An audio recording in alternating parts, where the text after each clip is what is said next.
ባለፈው ሳምንት የጀመርነው ትምህርት አለና ዛሬ እሱን እንጨርሳለን ወይም እሱን ቀጥለን እናያለንና መነሻ ቃላችን ያለው ፊልጵስዩስ ምዕራፍ 3 ላይ ነው።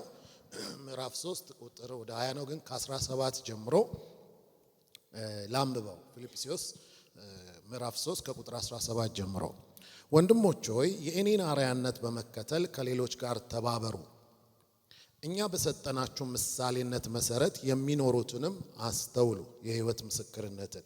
ምክንያቱም ከዚህ በፊት ደጋግሜ እንደነገርኳችሁ አሁንም እንደገና ያውም በእንባ ነግራችኋለሁ። ድግግሞሽ ባለፈው አይተናል። ምዕራፍ 3ን ሲጀምረው ራሱ አንድን ነገር ደግሜ ጽፍላችኋለሁ ግን ለእናንተ ይጠቅማል ብሎ ይናገራልና አሁንም እዚህ ጋር ደጋግሞ ነግሯችኋል፣ አሁንም ደግሞ ይነግራችኋል። እንግዲህ አንድ ነገር ሲደጋገም ራሱ ትኩረት ልንሰጠው ያስፈልጋል። ደጋግሞ እግዚአብሔር ሲያመጣ ለእነዚህ ሰዎች ደጋግሞ ይነግራቸዋል። በእርግጥ ለምንድን ነው የሚደጋገመው ስንል አንዳንዴ ሳንሰማ ስንቀርም ሊደገም ይችላል፣ ሳንታዘዝ ስንቀርም ሊደገም ይችላል።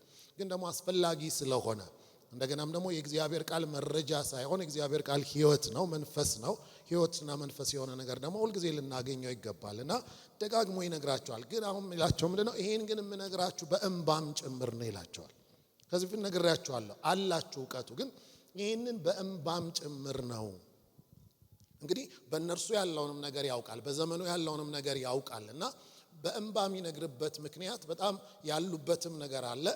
እንደገና ደግሞ ይሄ ነገር የሚያመጣውንም ጣጣ ስለሚያውቅ ነውና አሁንም እነግራችኋለሁ ይላል።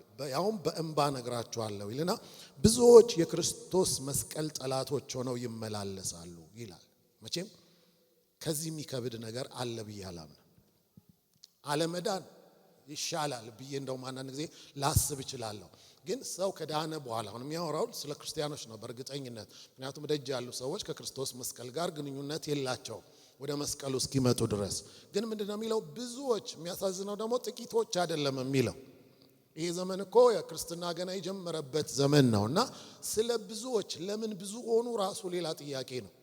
እና ብዙዎች ይላል የክርስቶስ መስቀል ጠላቶች ሆነው በተቃራኒው። ምናልባት እነዚህ ሰዎች ሰባኪዎች ናቸው፣ የሚሰብኩት ስብከት ግን ተቃራኒ የሆነ ነገር ነው። የመስቀሉን ነገር ሰዎች በመስቀሉ መንገድ እንዲሄዱ የሚያደርግ አይደለም። አንዳንዴ እንደውም ከመስቀሉ ነገር የሚያወጣ።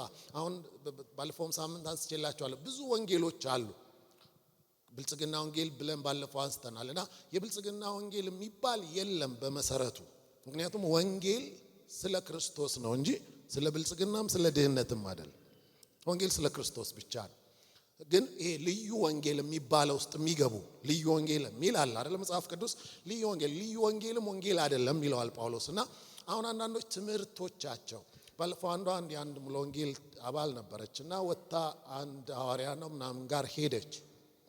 ከዛ በኋላ በስንተኛው ቀን ስትመጣ የዛ ሙሉ ወንጌል አስተማሪ አገልጋይ የሆነ ልጅ አገኘችውና እዚህ እናንተ እዚህ በሕግ አስራችሁን የሐዋርያው ትምህርት ነፃ አወጣኝ ትለዋለች።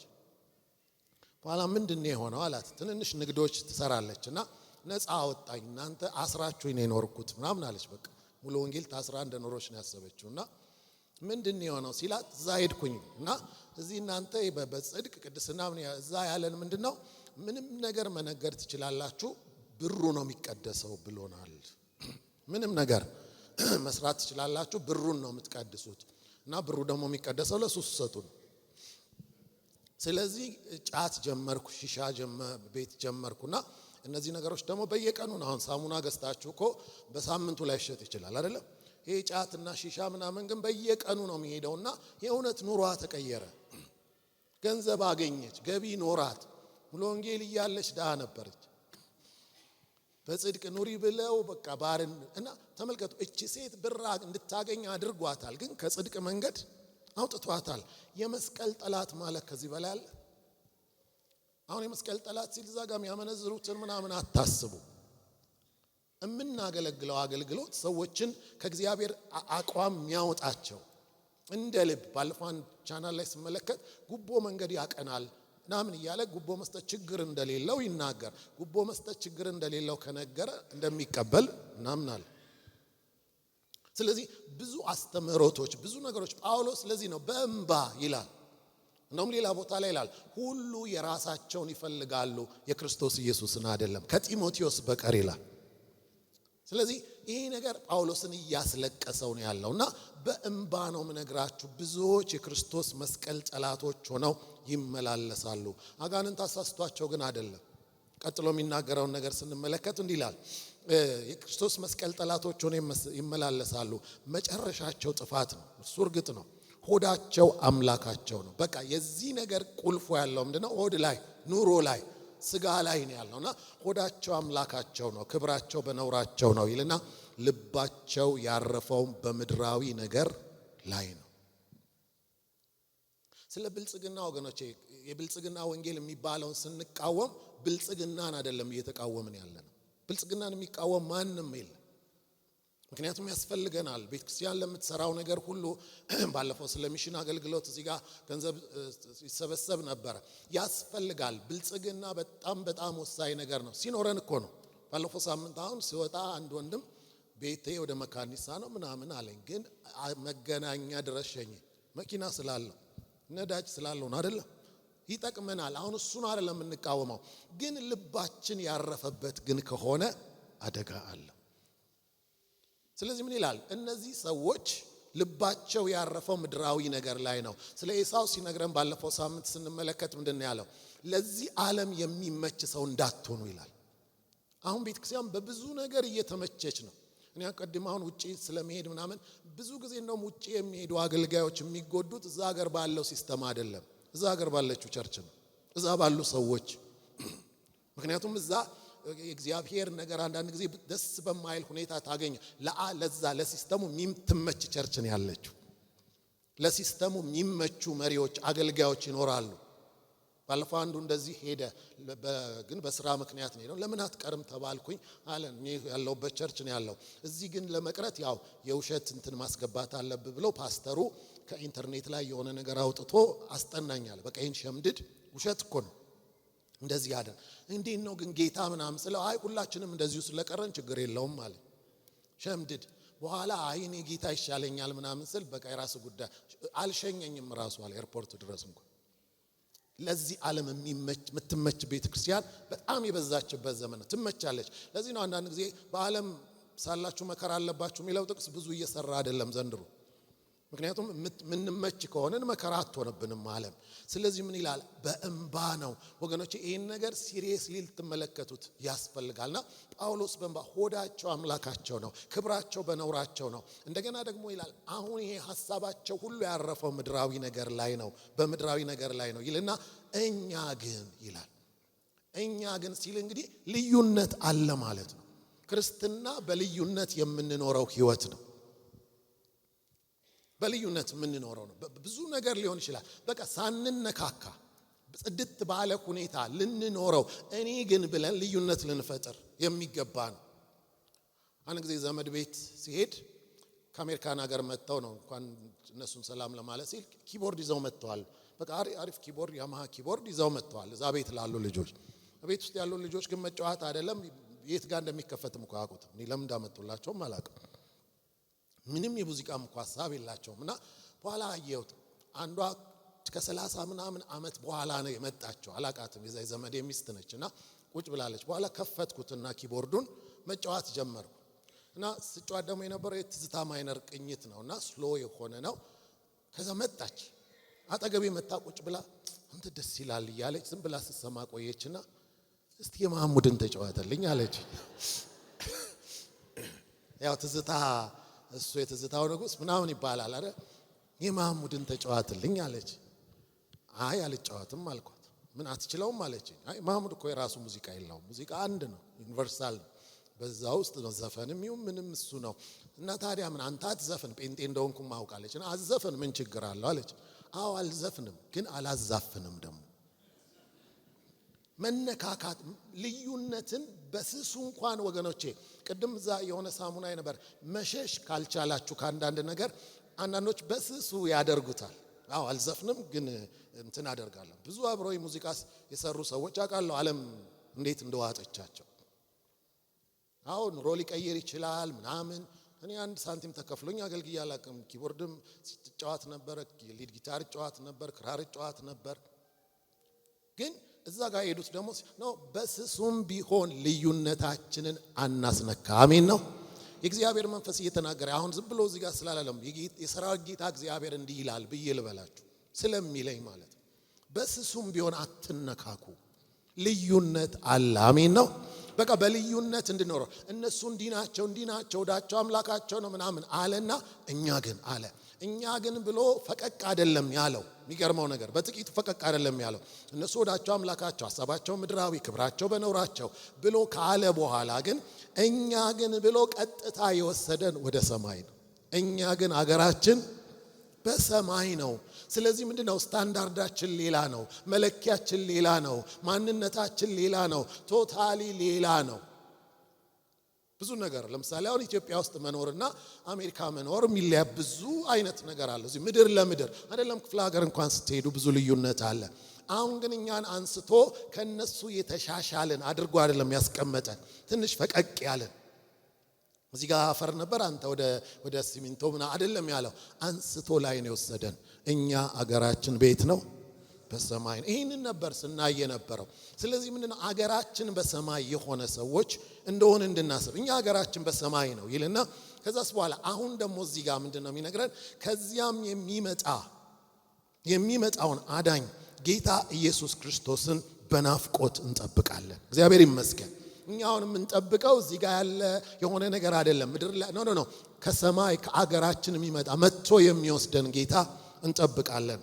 እርሱ ሁሉን ለራሱ ባስገዛበት ኃይል ክቡር ስጋውን እንዲመስል የተዋረደው ስጋችንን ይለውጣል ይልና ምዕራፍ 4 ቁጥር 1 ላይ ስለዚህ የምወዳችሁና የምናፍቃችሁ ወንድሞቼ ደስታዬና አክሊሌ የምትሆኑ እንዲሁም ወዳጆቼ ሆይ በዚህ ሁኔታ በጌታ ጸንታችሁ ቁሙ። በዚህ ሁኔታ አሜን ነው። እየተቀላቀልን አይደለም ወይ ደግሞ በሌላ ነገር አይደለም። በዚህ ሁኔታ ጸንታችሁ ቁሙ ይላቸዋል። የሚያስለቅሰው ጳውሎስን ያስለቅሰው ነገር እኛንም ሊያስለቅሰን ይገባል።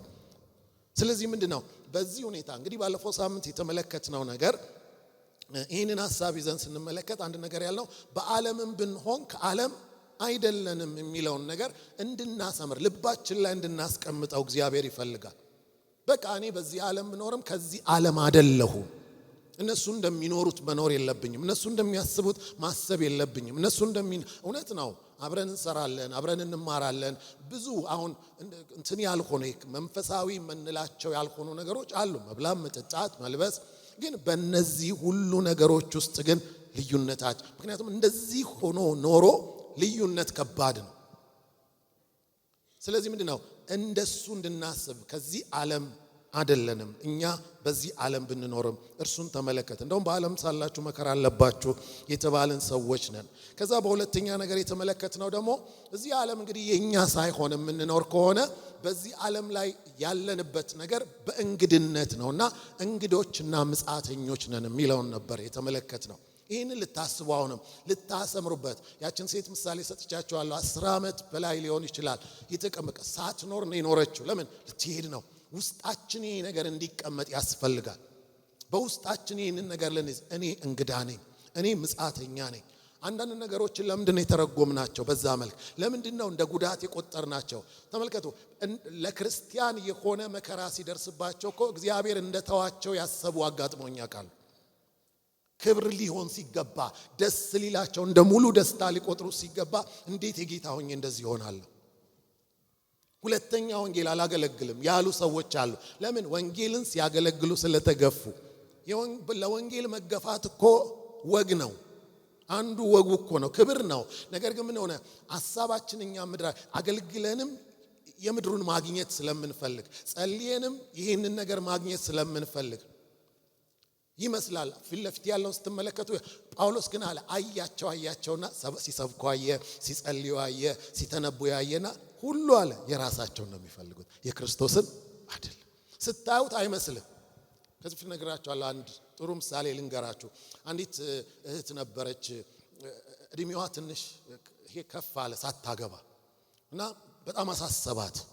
ስለዚህ በቃ አለች እግዚአብሔር ሆይ ከዚህ በኋላ ስለ ጋብቻ ስለ ትዳር ብቻ ነው የምጸልየው ብላ ሌላ ጸሎት በሙሉ አቆመች።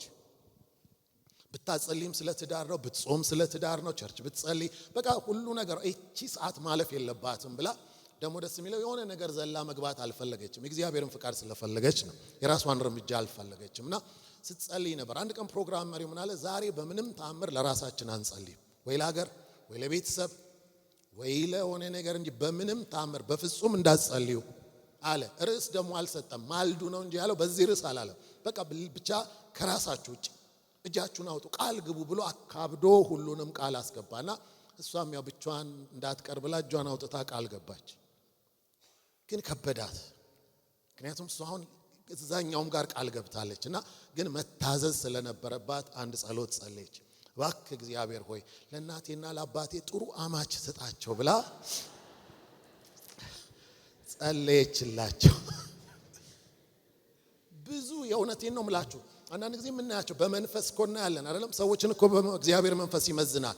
ቅናታቸው ምናቸው ብለን እንላለን። ሲዘምሩ ምን ሲሉ እንላለን። መንፈስ ቅዱስ ሲመዝናቸው ግን ብዙዎች ቀለው። ምክንያቱም የራሳቸውን ነው ለካ የሚፈልጉት፣ ለካ ምድሩን ነው የሚፈልጉት። የእውነት ብዙ ምስክርነት ልነግራችሁ እችላለሁ። ስለዚህ ዛሬ በዚህ ዓለም ብንሆንም እኛ ግን ከዚህ ዓለም አይደለንም። እንደገና ደግሞ እንግዶችና ምጽአተኞች ነን እንጂ በዚህ ዜጋ እንደሆነን ተሰምቶን የምንኖር በፍጹም መሆን የለብንም እና ይህንን ነገር ዛሬም አስምረን እንድንይዘው ያስፈልጋል። ቀጥሎ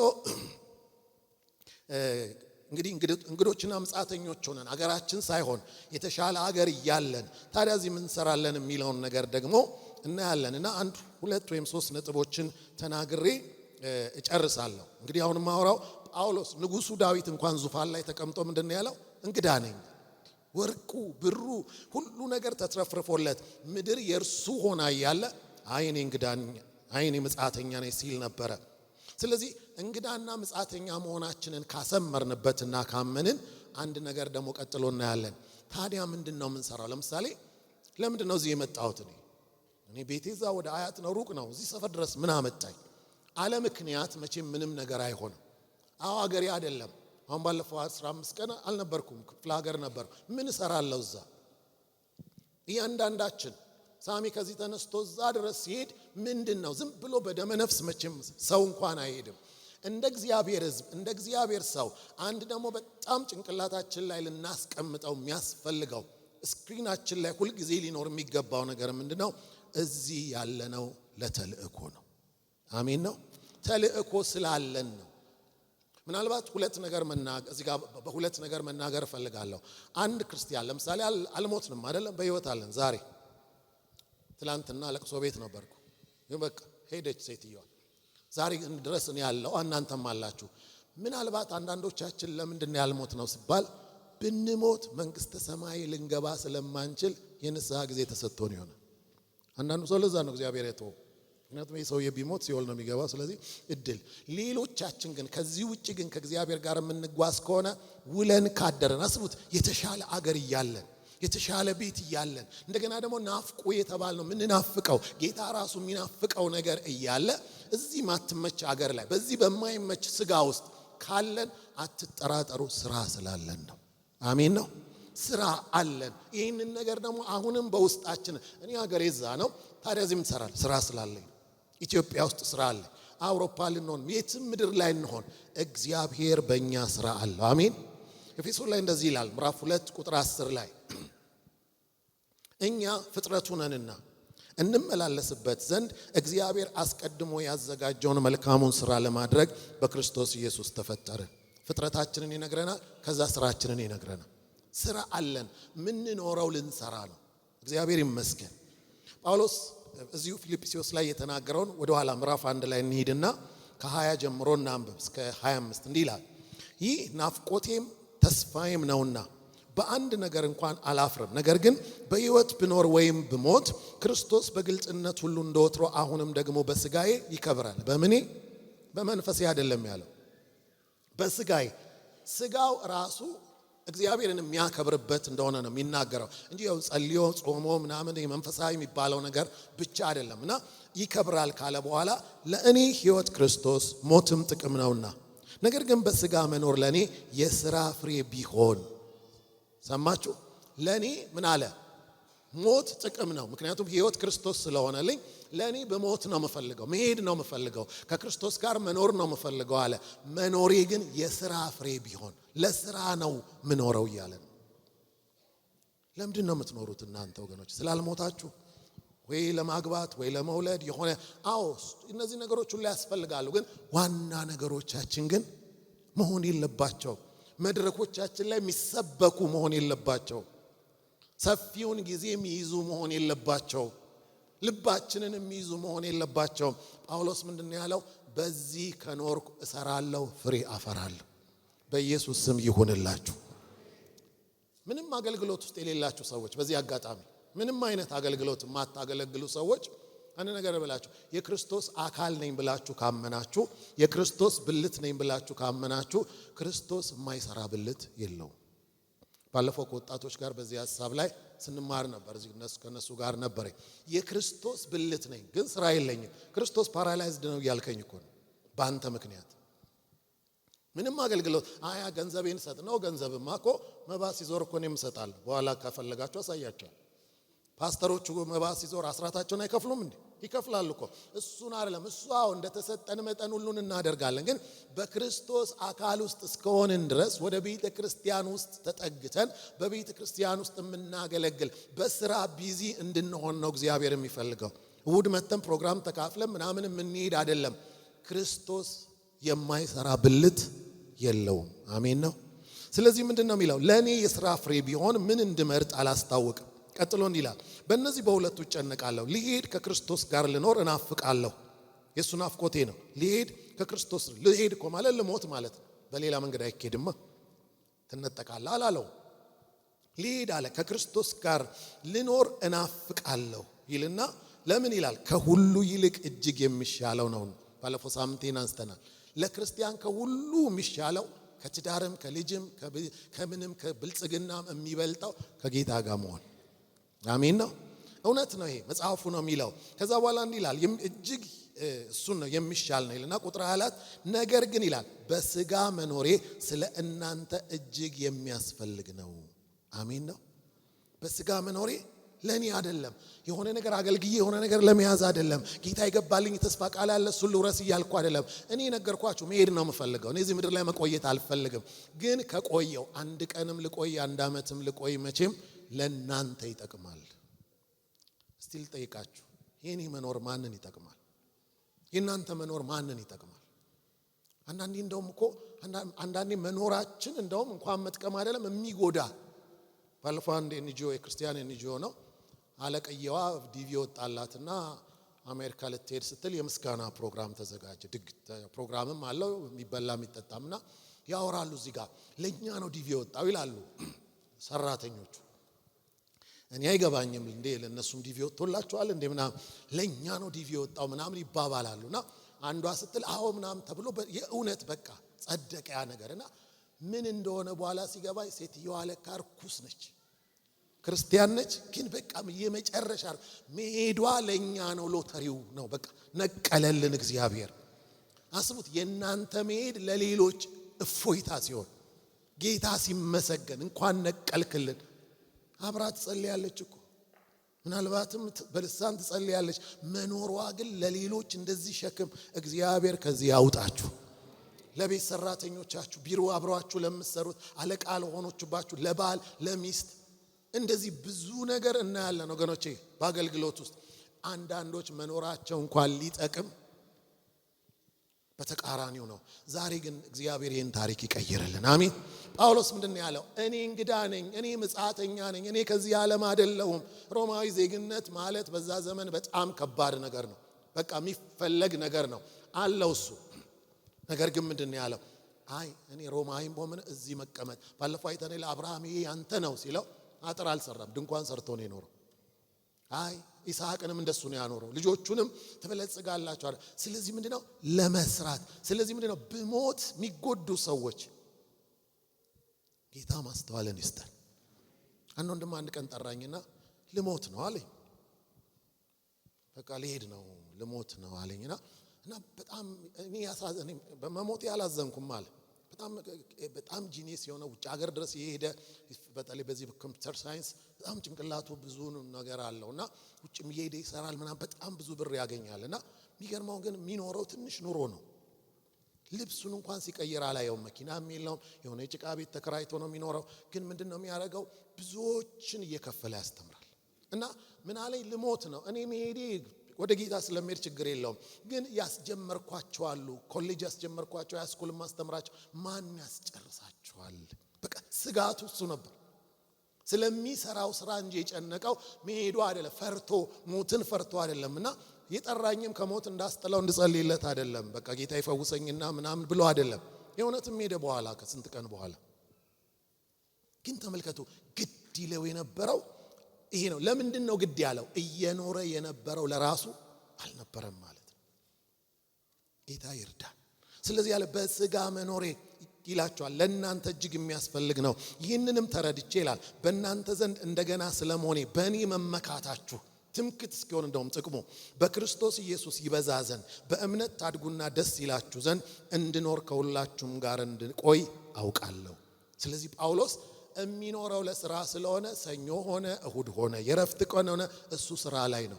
መድረኩ ይሄ አይደለም። የጳውሎስ መድረኩ ሕይወቱ ነው። ዛሬም አንድ ነገር ልበላችሁ፣ መድረካችን ይሄ አይደለም። ነገ እኮ ይሄ መድረክ ላይ ኖረኝ ይችላል። ተነጎዲያ ደግሞ በቃ እኛ በሕይወት እስካለን ድረስ እቺ ምድር የአገልግሎት መድረካችን ነች። አሜን ነው። እዚህ ጋርም ስወጣ አገልጋይ ነኝ፣ ታክሲ ውስጥ አገልጋይ ነኝ፣ መንገድ ላይ አገልጋይ ነኝ። እሱን ነው እንድናስብ። በቃ ምንድነው እግዚአብሔር በእኔ ውስጥ ያደረገው? ለምንድነው እግዚአብሔር በዚህ ምድር ላይ ያስቀመጠኝ? እሱም ይናፍቀኛል፣ እኔም እናፍቀዋለሁ። እንዲህ የተነፋፈቅን በርቀት ያለነው የሆነ ሲሪየስ ጉዳይ ቢኖር ነው ዛሬ በኢየሱስ ስም እንነሳበት ቀን ይሁንልን።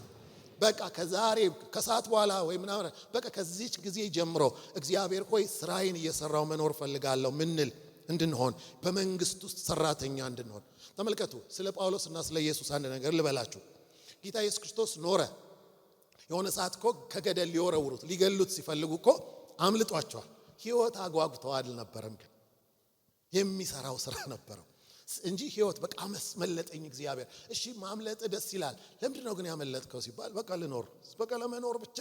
አይ አምልጦ ስራውን ሰራ። ዮሐንስ 17 ላይ ሲደርስ ግን ምን አለ? በምድር የሰጠኝን ስራ ፈጽሜ አከበርኩ አለና አሁን ባንተ ዘንድ። የሚገርመው ተመልከቱ ስራዬን ጨረስኩ ካለ በኋላ ጥቂት ልክረም አላለም። ምንድነው ያለው? አሁን በሰማይ ባንተ ዘንድ ባለው ክብር አክብረኝ። ምን ማለት ነው? ለስራ እንደመጣ ስለሚያውቅ ቀጥሎ 2 ቀን 3 ቀን መሰንበት አልፈለገም። ለስራ የኖረ ሰው ስራው ሲያልቅ ሰማይ ነው የሚያስበው። አሜን ነው። ምዕራፍ 19 ላይ ተመልከቱ ቁጥር 30 ላይ ተፈጸመ አለ። አለቀ ስራው። ልክ ተፈጸመ ካለ በኋላ ግን ምስጋና ሲቀበል አምልኮ ሲቀበል ተፈጸመ አለ። ነፍሱን ሰጠ። ለምን? የኖረው ሊያገለግል ነው። የኖረው የእግዚአብሔርን መንግስት ሊያገለግል ነው። የኖረው እግዚአብሔርን ሊያገለግል ነው። በኢየሱስ ስም መኖራችሁ ለዚህ ይሁንላችሁ። ጳውሎስንም ተመልከቱት። ጳውሎስም ሊገሉት ሲሉ ከእንደዚህ አይነት ሞት እግዚአብሔር አዳነን ብሎ የመሰከረበት ቦታ አለ። አሁንም ያድነናል። ለምንድነው መዳንን የፈለገው ሲል ኑሮ አጓግቶት እቺ ምድር አጓግታው አይደለም። ምንድነው የምንመለከተው?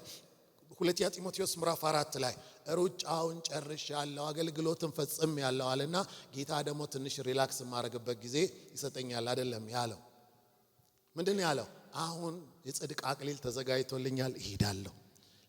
ለስራ የኖሩ ሰዎች ስራቸው ሲያልቅ እዚህ መሰንበትን ሲፈልጉ አትመለከቱ። ሁለቱ በቂ ምሳሌዎቻችን ናቸው። ዛሬም በኢየሱስ ክርስቶስ ስም እንዲህ ይሁንልን። ያለ ስራ ምንቀመጥ እንዲሁ በቃ ቦዘኔ መንፈሳዊ ቦዘኔ ገብተን ወጥተን በልተን ጠጥተን እንደውም አልፎ በሌላ መንገድ ከዓለማውያኖች ጋር ተደባልቀን እግዚአብሔርን ስም እያሰደብን አሁን ብልጽግና ብያቸዋለሁ ቀደም። መበልጸግ ጥሩ ነው፣ እግዚአብሔርን ነገር ማግኘት ጥሩ ነው። ግን ብዙ ክርስቲያኖች አካል በጽድቅ ባልሆነ መንገድ ሄደው ብዙ ሀብታም የሆኑ እንደዚህ ውስብስብ ብለን የምድር ሆነን ምድር ላይ እንዳንቀር እግዚአብሔር ዛሬ ያንቃን። አሜን። ስለዚህ ወገኖቼ እናንተ አሁን ሚሽነሪ ባለፈው ሚሽነሪ ተልኳል ተባለ። ሁላችሁም እኮ ለምሳሌ እናንተ ቢሮ ገብቼ ነው ማገልገል አልችልም። ፓስተር እናንተ ቢሮ መጥቶ መስበክ አይችልም። እዛ ጋር እግዚአብሔር ሲያስገባችሁ የእግዚአብሔር መንግስት በእናንተ ምክንያት እዛ ቢሮ ትግባ። አሜን አይቻልም። ነቢያት ቢኖሩ ነቢያት መጥተው እናንተ ቢሮ አይተነብዩ፣ እናንተ ቢሮ መጥተው እግዚአብሔርን መንግስት መናገር አይችሉም። ያቺ ቦታ የተሰጠቻችሁ ዳኞች ብትሆኑ ያ መድረክ ላይ እስቲ ፓስተር እንደው አከብራለሁ ናና እስቲ እዚህ ጋር ስበክ አይልህም። ወንጀልም ነው የሚሆነው። ያቺ መድረክ ጽድቅን የምትፈጽምበት የእግዚአብሔርን እውነት የምትናገርበት በቃ ዶክተሮች ሁኑ ሐኪሞች ሁኑ ምንም ጥበቃ ምንም ሁኑ በቆማችሁበት ቦታ የኢየሱስ መቆሚያ ያደርጋችሁ። አሜን። እዚህ ጋር ብቻ አይደለም አገልግሎት ያለው። ደስ የሚሉ ሰዎች አሉ። እኔ እንደዚህ መንግስት መስሪያ ቤት ምናምን ሲሄድ ይሄ አስተያየት መስጫ እንትን አለ አይደለ? እሱን ማንበብ ደስ ይለኛል። ይሄ መዝገብ አለ አስተያየት ለከስተመር የሚሰጥበትና ባለፈው ከሰው ጋር ነው ሄድኩትና እሷ እስክትጨራርስ ድረስ እኔ ቁጭ ብያለሁና ማንበብ ጀመርኩ። ወይኔ ሲዘገንን በቃ ይኸው አገር ጥዬ ሄድኩላችሁ ደስ ይበላችሁ ምናምን እርግማን ምን በጥ ባለፈው ደግሞ ሄድኩ የሆነ መሬት ልማት ምናምን የሚባል አለቅየዋ ክርስቲያን ነች በጌታ ነች አውቃታለሁ እና እሷ ብቻ ነች ያለችው እዛ ቢሮና የሷን ሳነበው የእውነት እልል ብል ደስታዬ ነው። እግዚአብሔር እንዳንቺ አይነት 2-3 ኢትዮጵያ ውስጥ ቢኖር አምላክሽ እግዚአብሔር ክብር ያለበት መዝገብ አሜን ነው። በትክክል ጌታን አገልግለዋለች እዛ ይሁንልን አሜን። ለምንድን ያለነው ለስራ እዚህም ቸርችን በመሰጠን ጸጋ ስጦታ ይሆናል በዝማሬ ይሆናል በምንም ይሆናል በጸሎት ይሆናል እዚህም ምን ተጋ እንድንሆን እግዚአብሔር ይርዳን አሜን። ስለዚህ ምንድነው ለስራ ነው ያለነው። ይሄን ካመንን በዚህ ላይ ካሰመርን ደግሞ ቀጣዩ ነጥባችን ምንድነው የሚሆነው? ስራችንን በትጋት እንስራ። ጊዜ የለም ስላችሁ እኛ ራሳችን መቼ እንደምንሞት አናውቅም። ዛሬ ከሰዓት እኮ የሚሄድ ሰው ሊኖር ይችላል። ባለፈው ነግሬያችሁ የለ አንዲት ነጥብ ትቀረኛለች አለ ሰባኪው። ሰዓት ሲያየው ሰዓቱ ሄዶበታል። አንድ እቺን ልጨርስና አንድ ትቀረኛለች። ያቺ አንድ ነጥብ ምን እንደሆነች እስከ ዛሬ አይታወቅም። ምክንያቱም ልቡ ቆመ እዛው መድረክ ላይ ይሞታል። አስፈራራችሁ አይደለም ነን አይደለም እንዲህ እኮ ነን። ስለዚህ ምንድነው ጊዜ የለም። አንድ ቀን የሆነ ልጅ መጣ ዘማሪ ነው የምትቀርጽበት እንትን የለህም አለኝ። ያኔ እኔ ኳየር ውስጥም ነበርኩና መዝሙሮቼን ምቀርጽበት ካሴት አለ ሰጣሁት። 2 መዝሙሮች አዲስ ከጌታ የተቀበላቸው መዝሙሮች ናቸው። ቀረጻቸው። እነሱን ቀርጾ በቃ ሌላ ቀን ወስዳለሁ አለ። ኋላ መጥቷል። ከዛ በኋላ የተወሰነ ቀን መጥቷል ግን አልወሰዳቸውም እንትንም አላለም። የሚገርመው ነገር ሳይወስዳቸው የሆነ ቀን ላይ ሞተ። በቃ እዛው ካሴት ላይ ቀሩ። እኔም አላየኋቸውም በዛው ካሴት ላይ ቀሩ። መቼም እንድዘምረው አረም ይሰጠን እግዚአብሔር። ልንተጋ ያስፈልጋል። ጊዜ የለም። ኢየሱስ እኮ አሁንም እኮ ይመጣል። የተሰጠንን ጨርሰን አሟጠን ጳውሎስ እኮ በህይወት እያለ ነው ልክ ሲሞታ ያጣጣር አይደለም ሩጫውን ጨርሻለሁ አለ። ገና ያለ ጨርሻለሁ አለ። በቃ ተቀናቋል። በኢየሱስ ስም ይሁንላችሁ። ወጣት ስለሆናችሁ አይደለም። ወጣት እድሜው መቼ ነው? ወጣትነትን ነው እንጂ እኮ ነገ መኖርህን እኮ እርግጠኛ አይደለም። ስለዚህ ምን ነው በትጋት እንደውም እንዲህ ይላል ሐዋርያት ሥራ ምዕራፍ 20 ቁጥር 24 ላይ ነገር ግን ሩጫዬንና ከጌታ ከኢየሱስ የተቀበልኩትን አገልግሎት እርሱም የእግዚአብሔርን ጸጋ ወንጌል መመስከር እፈጽም ዘንድ ነፍሴ በእኔ ዘንድ እንደማትከብር እንደ ከንቱ ነገር ቆጥራለሁ ይላል። ከነፍሱ በላይ አድርጎታል። ምን ማለት ነው? ለአገልግሎቱ ነፍሱንም ይሰጣል። ደግሞ የሆነውም እንደሱ ነፍሴ በእኔ ዘንድ አይደለም ለእንጀራ ብሎ ሊሸቃቀጥ ስለ ኩርማን እንጀራ ትንቢት ይናገራሉ እንደሚል እንደዛ ሊያደርግ አይደለም ሀብታሞችን ሊያሳድድ ቀርቶ ነፍሱ እንኳን በእርሱ ዘንድ እንደማትከብር እንደውም እኔ ከፍላለሁ እያለ ያለውንም የሚሰጥ ሰው ነበር። ለምን? እፈጽም ዘንድ። ጌታ የምትፈጽሙ ያድርጋችሁ። ጀምረንም እንተው አይደለም። ብዙዎች እንደሱ እየሆኑ ነው። ነገ ጊዜ አለ። ነገ የኛ አይደለም። አንድ አባባል አለ the past is history, the future is mystery, but today is a gift, that's why we call it present የሚል አስቡት። ያለፈው ታሪክ አናገኝ የነገው ሚስጥር ነው አናቀው። today is a gift, that present ማለት ስጦታ ማለት አይደለም አሁንም ማለት ነው ስጦታም ማለት ነው። ስለዚህ የተሰጠን ነገ ሳይሆን መቼ ነው? አሁን ነው። የኔ ጊዜ አሁን ነው።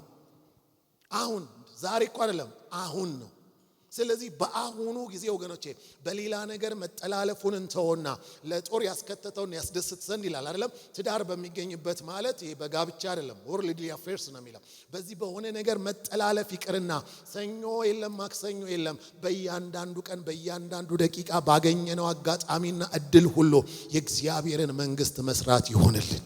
የተፈጠርንበትን ዓላማ መፈጸም ይሆንልን። ኢየሱስ እንዳለው እሱም ፈጽሜያል፣ አከበርኩ። እግዚአብሔር የሚከብረው ደግሞ በተጀመረ ነገር አይደለም፣ ስትፈጽሙት ነው የሚከብረው። ምን አለ በውስጣችሁ እግዚአብሔር ያስቀመጠው? ነገ አግብቼ ይሄንን ጨርሼ ዛሬ ነው። ባለፈው አንዱ ጌታ ጠርቶታል አገልግሎት እና እየተማረ ነው። ፒኤችዲውን ዲፌንድ የሚያደርግበት አካባቢ መጣና ጌታ ጊዜው አሁን ነውና ውጣ አለው። ነገር አይመስልም እንደው ጊዜው አሁን ነውና ውጣ አለው። ወይ ጌታ ሆይ በቃ እችን እንትን አድርጌ በላምን አለ። አይ አሁን ነው። ተመልከቱ፣ እናንተን ሲጠራ ኮከሌ ለማዳን ነው። እናንተ ስትዘገዩ ኮከሌ ይሞታል። እግዚአብሔር ካንተ ዲግሪ ጋር ካንተ ትዳር ጋር አይደለም። ቅድሚያ ለእግዚአብሔር ይሁን። አሜን። አይ ምናምን አለ። በኋላ እንደውም አለ እንደው ጌታ ሆይ ላንተ ለራሱ አቶ ጌታቸው ከምባል እንደው ዶክተር ጌታቸው ብባል አይሻልም? አይሸወድም ጌታ አንተ ምንም ተባል። በኋላ እንደኛም አስቀምጦ ጌታ ለሌላ ሰጠውታል። እግዚአብሔር ለጎረቤት ሰጥቷል። አለፈ ጊዜው። በኢየሱስ ስም አይለፍባችሁ። ያንተ ቀን ዛሬ ነው። ያንቺ ቀን ዛሬ ነው። ከጌታ ጋር ተስማምተን ማገልገል ይሁንልን። አሜን። ገንዘባችን፣ ዕውቀታችን፣ ቤታችን፣ ያለን ነገር ሁሉ እግዚአብሔር ይክበርበት። በሁሉ ነገር የተማራችሁ ሰዎች አላችሁ፣ በተለያየ ነገር ያላችሁ ሙዚቀኞች፣ ሙዚቃ በቀስ እግዚአብሔር ቅድም ደስ እያለኝ ነበር። ጥሩ ሙዚቃ መስማት። እኔ በብዙ ቸርች ሄዳለሁና አንዳንድ ቀን እርብሽ አድርገውን ነው በሙዚቃው አምልኮ መሪዎችን ያሁን አንዳንድ ቦታ ላይ የሆነ ድክም የሚያረጉ መመሪያና ትእዛዙ ብዛቱ እንደዚህ በሉ ወደ ግራ ወደ ቀኝ አምልኮ ነው። አያስቆሙን አቁም ይልና ወሬ ሆነ ነገር አውርተው ምናምን ከመንፈስ አውጥተውን የነሱን ዝባዝኪ ሰምተን ከዛ ደግሞ እንቀጥላለን ይሏል። እንዴት ነው እንቀጥለው? አልቋል እኮ። ደስ የሚል ነገር ሰማን። ስለነሱ ጌታን ባርከው ነበር። በቃ ዛሬ እኔም ብቻ እንኳን ደስ ካሰኙ እኮ አገልግሎት ነው። አሜን ነው። ስለዚህ ወገኖቼ ትልልቅ ሰዎች ነገ ነው የምትሞተው ቢባል ዛሬ ላይ የእግዚአብሔርን ሥራ መስራት ይሆንልን። አንድ ጊዜ አንድ ጽሑፍ ሳነብ አሜሪካ ውስጥ ያለ ወንጌላዊ ነውና ሞተ። በኋላ ልጁ ነች የጻፈችውና የኖርነው ኑሮ አለች መካከለኛ ኑሮ ነው አለች። መካከለኛ ኑሮ፣ ሀብታምም አይደለንም ደሃ አይደለንም፣ ግን ያው ባይቸግረንም መካከለኛ ኑሮ ኖረናል አለች። በኋላ አባቴ ሞተ። አባቴ ሲሞት ያው የሱን ጉዳይ ነው ስለሆንክ ትልቅ ልጅ ነው ስለሆንክ ዶክመንቶቹ ምናምን እንትን ስላለች አባታችን ለካ ሚሊዮነር ነው አለች። ሳየው አለች ከቤተሰቦች የወረሳቸው መሬት አለ ነዳጅ ሁሉ የሚወጣበትና አከራይቶት በወር በጣም ብዙ ብር ነው ለካ የሚያገኘው። አናቅም አለች እንደዚህ አይነት ብር እንዳለው። እንደዚህ ደግሞ ልቅቅ ያለ ኑሮም ኖረን አናቅም አለች እስካድግ ድረስ። ትምህርት ቤትም እዛ ፋንሲ አይደለም፣ መካከለኛ በመጠን ነው ያኖረን አለች። በኋላ ይጨነቀኝ ይሄን ብር የት አረገው? ምክንያቱም ራሱም ጋር የለም። ዶክመንቶቹን ሳገላብጣለች ብሩ ይመጣላለች ቀጥታ ገጠር ላይ ምን ላይ ላሉ ቸርቾች ነው የሚሰጠዋለች። ራሱን መጥኖ የወንጌላዊ ደሞዝ ይከፍላል። እዛ ጋር እንትን ያስተብ ቸርቾች ይደጉማል። ምን ይላል? በሱ ገንዘብ ያረፉ ቸርቾች ብዛታቸው። ምጻተኛም ሆነ ሲገባ ስታጠራቀም አትኖርም። ሳንቲምህ ወንጌል ትሰራለች። በቃ ይሆነ። አሁን እኮ ምንድነው ያለው? ባለፈው ምንም በቃ አዲስ እንትን መጣ፣ ፕሮማክስ ምናምን መጥቷል። አዲስ እኮ ነው ሞባይሉ። እሱ ገዝቶ በስንተኛው ቀን አዲስ ሲመጣ ያንን መግዛት አማረ። በቃ ምንም የሚጨምርለት እኮ ነገር ኖሮ አይደለም። ከመላእክት ጋር ሊያወራ አይደለም፣ ያው ከሰው ጋር ነው የሚያወራው። የሆነ እንትኑ ውስጡ ያለው እንትን ብለን በቃ ራሳችን ላይ ነው ያምረናል። ደናውን ቤት አፍርሰን እናድሰዋለን አቅም ስናገኝ። ዛሬ ግን በኢየሱስ ስም አይሁን። አሜን። መጽሐፍ ቅዱስ በመጠን ኑሩ ይላል። አሜሪካ ብቻ አይደለም፣ እዚህም ሀገር አሉ እንደዚህ የሚኖሩ መጥነው ራሳቸውን፣ ነገር ግን በገንዘባቸው የእግዚአብሔርን መንግስት የሚያሰፉ ሰዎች አቃለሁ። ዛሬ ምስክርነት ማበዛባችሁ ለዛ ነው። በኢየሱስ ሰዎች አሉት እግዚአብሔር እዚህ ውስጥም ይኖሩታል። ፈልፋን ሰው ራይድ ሰጠኝ ነው እኔ የቸርች ሰዎች ቸርች አገኘዋለሁ። ወጣቶችም አገልግሎት ሲሄድ አለ፣ ግቢ ውስጥም ሲያው የሆነ ነገር ሲያጸዳ፣ የሆነ የዲያቆናት አገልግሎትም ላገለግል ቸርች አይጠፋም። እና ብዙ ጊዜ ይለኛል ምን ትሰራለህ እዚህ? ለምንድነው ትልልቅ ሸረተን ምናምን ሄደህ ማትዝናናው? ለምንድነው መኪና ማትቀይረው ይሉኛል አገልጋዮቹ አለ። እኔ መኪና ይኑረውም ምንም አላውቅም በፊት። በኋላ ምን አለኝ እችላለሁ አለኝ። አሁን ሄጄ መኪና መግዛት እችላለሁ አለኝ። ቤት የለኝም ተከራይቼ ነው የምኖረው። ግን አለኝ ሰዎቹ ለካ ሀብቱን ያውቃሉ፣ ገቢውን ያውቃሉ ለካ። ለምንድነው እንዲህ ትንሽ ኑሮ የምትኖረው እያሉኝ ነው አለ። እችላለሁ አለኝ። አሁን ሄጄ ኪሴ ውስጥ ባለው መኪና መግዛት እችላለሁ አለ። ችግር የለብኝም ግን አለኝ 13 ልጆች ሙሉ ወጪያቸውን ሸፍኜ አስተምራለሁ አለ። ዩኒፎርም፣ ደብተር፣ ምግብ ምናምን ሙሉ ወጪያቸው 13 ልጅ 10 ሙሉ ጊዜ አገልጋዮች ደግሞ ደሞዝ እከፍላለሁ አለ። ለምንድነው ብሎ ያለኝ ምንድነው የኔ ገንዘብ የጌታ ነው። በቃ የሚያረካኝም ይሄ ነው። እችላለሁ አለ። ቤትም መግዛት አሁን እኮ በኪራይ ነው ምነው። የኔ ልጅ መኪና አለው፣ ቤት አለው አለ። ከኔ በላይ ነው ልጅ። እንዴት ነው እየኖራችሁ ያላችሁት ወገኖቼ? ገና እየተጣላን እኮ ነው ከእግዚአብሔር ጋር እንዴት እያለን። ዛሬ በኢየሱስ ስም የምንወጣበት ይሁንልን። ስለዚህ እዚህ ጋር ምንድነው የሚለው? ልሄድ ለክርስቶስ። እሱ ነው ናፍቆቴ። በዚህ መኖሬ ግን ለእናንተ ይጠቅማል። ስለዚህ ምን እየጠቀማችሁ ነው? አሁን እንትን ውስጥም ደግሞ እዚህ ጋር ማስጠንቀቂያ፣ አገልግሎት ውስጥ መኖራችሁን ብቻ አይደለም። በቤተክርስቲያን ሽማግሌ ልትሆኑ ትችላላችሁ፣ መሪ ልትሆኑ ትችላላችሁ። እየጠቀማችሁ ነው ወይ ነው? የሆነ ቦታ ውስጥ ገብታችኋል አይደለም? የሆነ ቦታ መሪ ስለሆኑ ቤተክርስቲያን ያፈረሱ ሰዎችም ስለዚህ መኖራችሁ እንደ እግዚአብሔር ፍቃድ ሆኖ የምትጠቅሙ በኢየሱስ ስም ያድርጋችሁ። አናሲሞስን ምንድነው ያለው? ቀድሞ ስላልጠቀመህ ይለዋል። አናሲሞስ እኮ ማለት ራሱ የሚጠቅም ማለት ነው። የሚጠቅም እየተባለ ማይጠቅም ነበር። ስሙ የሚጠቅም ነው ግን በቃ ቀድሞ ስላልጠቀመ አለ። አሁን ግን ጌታን አገኘ። ጌታን ካገኘስ በኋላ ላንተም ለኔም ስለሚጠቅም ክርስቲያን የሚጠቅም ነው። አሜን። በቢሮ የሚጠቅም፣ በሰፈር የሚጠቅም እግዚአብሔር ይርዳን። ስለዚህ ይሄንን እናደርጋለን። ቀጥሎ ደግሞ ምንድነው እየሰራን እያለን ግን አንድ ማስጠንቀቂያ አለ። አንዳንድ ሰዎች ያለው አገልግሎቱ ላይ ስምጥ ብለው ይገቡና ህይወታቸውን ይረሱታል። ስለዚህ ምንድነው ቀጣዩ ነጥባችን? ሁል ጊዜ ለመሄድ የተዘጋጃችሁ ሁኑ። አሜን ነው። ዝግጁ። አንዳንዶች አገልግሎቱ ላይ ተጠምደዋል። አንድ ቀን ምን አለኝ አንድ አገልጋይ፣ ታላቅ ዘማሪ ነው፣ ራሱን የነገረኝና ነው ምነግራችሁና ቸርች አገልግሎት ረፍዶብኛል አለና ስመጣ ታክሲ የለም። በኋላ አንድ ታክሲ ስትመጣ ሮጬ ገባሁ አለ። ሮጬ የት ነው ብዬም አልጠየቅኩም፣ ምክንያቱም ብዙ ህዝብ አለ ሊሞላብኝ ይችላል። ለአገልግሎት ያለው ነገር ነው የሚነግረኝ። ሮጬ ገባሁ አለ። ልክ ግን እንደገባው ረዳቱ ጎትቶ አወረደኛል እና ጎትቶ ሲያወርደኝ መሬት እስክደርስ አለ። መቼም ከሚኒባስ መሬት እስክደርስ ይባላል። እኔ መሬት ነው እኮ ያለ ነው። ከዚህ መድረክ እንኳን ማውረድ ይከብዳል። መሬት እስክደርስ አለ 2 ጊዜ በቦክስ መትቼዋለሁ አለ። ከዛ ጎት ካወረደኝ በኋላ ጉንጩን እያሸ የመታውትን እኔ እኮ ስለማቅ ነው፣ አንተ የምትሄድበት ታክሲ ያኛው ነው መጥቷል፣ እዛ ላስገባህ ብዬ ነው አለኝ አለ። በኋላ አንድ ነገር አሰብኩ። ለምንድን ነው የመታው? አገልግሎት እንዳይረፍድበት፣ የጌታ ስራ። አንዳንዱ እንደዚህ ነው። አንዳንድ ሽማግሌዎች ለጌታ ስራ በጣም የቀኑ ናቸው። ስለ ወንጌላዊ ህይወት ጉዳያቸው አይደለም፣ ስራው ይሰራ እንጂ ሲፈርዱ እንደፈለጉ ሲያደርጉ ይሄ ያስቀራል። ይሄ መዘጋጀት አይደለም። የምትዘጋጀው በስራው አይደለም፣ የምትዘጋጀው በህይወትህ ነው። ያለ ፍቅር የእውነት አንዳንዶች ለአገልግሎቱ ያላቸው ነገር፣ ለዚህ መድረክ ያላቸው ቅናት በጣም የሚገርም ነው። ጠብታ ፍቅር ግን የላቸውም። ሊገሉ ይችላሉ ስለ አገልግሎት። ስለዚህ የምታገለግሉ ሰዎች አገልግሎቱ ቢዚ አርጓችሁ ለጌታ ቀንታችሁ እየገደላችሁ እንዳትቀሩ። ያገለገላችኋት ቤተክርስቲያን የእናንተ እንዳትሆን መጨረሻ ጌታ ከመነጠቅ በኋላ ማለት ነው። ምክንያቱም ጌታ ስለሚተዋት የእናንተ ነው የምትሆነው።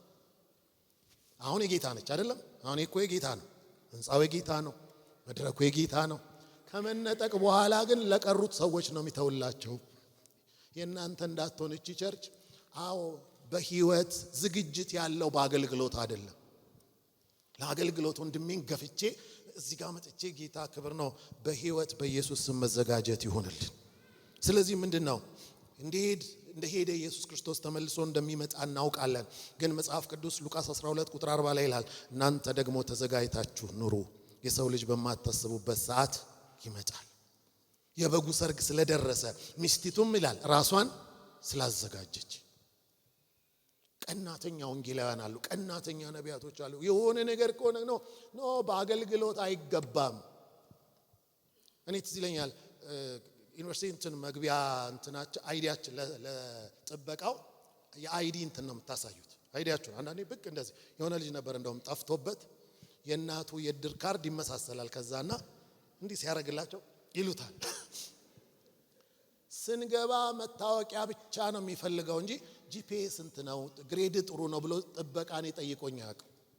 አገባውም እሱ በር ላይ እንዲህ ነው። በር ላይ በህይወት ነው። አሁን በክርስቶስ ስትገባ ነው አገልግሎት የሚታየው።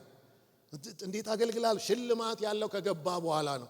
ማንም አክሊልን እንዳይወስድብህ ይላል አይደለ? አሁን እዚህ ጋር የለም እኮ አክሊል። እናንተ ልትወስዱት አትችሉም፣ ሰይጣን ሊወስደው አይችልም። አክሊላችን እዛ ነው ያለው፣ እዛ ነው የሚወሰደው። እኔ እንደሚገባኝ ዛሬ በህይወት ክርስቶስን መስሎ በመኖር ጌታ ሲመጣ የሚወስደው እርሱን የመሰሉትን ነው። አሜን ነው። አሁን ያለ ትምህርት አለ፣ አንዴ ከዳንክ ችግር የለውም ምናምን እየተባለ እሱን እንግዲህ አሁን መስማት ካልቻላችሁ የዛ ቀን ታዩታላችሁ። አይ በጽድቅ ጠርቶናል፣ ለጽድቅ መጽሐፍ ቅዱስ ሲናገር በቅድስና ጠርቶናል፣ ለቅድስና ሁለት ጥቅሶች ነው ያሉት። እንደገና በቅድስና ነው የጠራን፣ ለቅድስናም ነው የጠራን። ስለዚህ በኢየሱስ ስም እርሱን መስሎ መኖር ይሁንልን። ጌታ የሚፈልገው አሁን ምንድነው? ስንት ክንፍ አለ ምናምን አይደለም፣ ስንት ወንጌል ሰብካለ አይደለም። መጀመሪያ መልኩን ነው ማየት የሚፈልገው። ይሄ ነው የእግዚአብሔር ደስታ ያለው እዛ ጋር ነው። መጀመሪያ አገልግሎት ላይ አይደለም። አንድ ቀን ወደ ቸርች እየሄድኩ 3 ልጆች ከፊቴ ነበሩና ሰላም አልኳቸው። ወደ ቸርች ሄዱ። ሁለቱ ትማማቾች ናቸው፣ እቺ ጓደኛ ነችና እንኳን መጣ እንደውም አንድ ጥያቄ እንጠይቅህ አሉኝ። እሺ አልኳቸው። እንደው ጸልዮ ቆንጆ ልጅ መውለድ ይቻላል አሉኝ። የሁለቱ ትማማቾች እህት እርጉዝ ነች፣ በቅርብ ነበር ያገባችውና ለሷ እየጸለዩና ጸልዮ ቆንጆ ልጅ መውለድ ይቻላል አሉኝ። በኋላ መቼም ስለ ችሎታ እግዚአብሔር አይጠየቅም፣ ሁሉን ይችላል። ግን ልጠይቃችሁ፣ እግዚአብሔር አሁን ቆንጆ ልጅ ስጠን ስንለው ለእግዚአብሔር ቆንጆ ቀይ ነው ጥቁር ነው? እዚህ ኦሮሚያ አካባቢ ያለው መልክ ነው? ሰሜን ያለው ነው? ጋምቤላ ያለው ነው? እግዚአብሔር የእርሱን ቆንጆ አይደል የሚሰጠን ሲል እንግዲህ የትኛው ነው እግዚአብሔር ቆንጆ ማን ነው አልኳቸው። አጭር ነው ረጅም ነው? መልስ አልነበራቸው። በኋላ አንድ ነገር አልኳቸው። ለወላጅ ቆንጆ የራሱን መልክ ሲያገኝበት። ሁለት ጋምቤላ ያሉ ሰዎች ተጋብተው ምናምን አርግዛ ልክ ስትወልድ ጸጉሯ ዝንፍል ያለ ቀይ ልጅ ብትወልድ ጌታ ቆንጆ ልጅ ሰጠኝ ይላል እንዴ? ባል የት ነበርሽ ነው የሚላት። ቁንጅና በዚህ አይደለም፣ ለሷ ያ አይደለም ቆንጆ የሱ። ስለዚህ አልኳ ለእግዚአብሔር ቆንጆ የልጁን መልክ አንተ ላይ ሲያገኘው ተፍ ተፍ ስትል አይደለም። ብዙ ተፍ ተፍ የሚሉ አሉ፣ መልኩ አይደለም ምንም ሽታው የሌለባቸው። እኔ ብዙ ቸርች አይቻል ሽታው የሌለባቸው። ዛሬ በኢየሱስ ስም መዘጋጀት ይሁን። ኢየሱስ ይመጣል። አሜን። ይሄ ምንድነው ሌፍት ቢሃይንድ የሚል ፊልም አይታችሁ ከሆነ አንዳንድ እንትኖች ሰባኪው መድረክ ላይ ሰዎች ተነጥቀው ከነማይኩ እሱ እዚህ ያለ ፓስተሩ እዛ ጋር። እግዚአብሔር ከዚህ ይሰውረን። ስለዚህ ምንድነው ከዚህ በላይ ያላችሁ እየተዘጋጀን እንድንኖር እግዚአብሔር ይርዳን። ኢየሱስ ክርስቶስም እንደሱ ነው ያለው እኔ ባለውበት እንዲሆኑ። የመጨረሻው ነጥብ እንግዲህ ይሄ ነገር ከሆነ ውስጣችን ናፍቆት ይገባል። መናፈቅ ጌታ ይምጣ የሚል ነገር የጌታ መንፈስ ከነካቸው እኔ ደስ ይለኛል ሁሉ ጊዜ። መንፈስ ቅዱስ ቅድም ለመንፈስ ቅዱስ ሴንሲቲቭ ነው አለ። ለመንፈስ ቅዱስ ሴንሲቲቭ ስትሆኑ ምን ያደርጋል መሰላችሁ? እኔ አይቻለሁ ብዙ የመንፈስ ቅዱስ ሙላት ስጸልይም ለሰዎች ሲሞሉም በጥያቄ እንመጣለን ቸርች ውስጥ አይደለም። በጥያቄ እንመጣለን። የሆነ ነገር ጌታ በረግ እንፈልጋለን፣ ቢፈውሰን እንፈልጋለን፣ ቢባርከን።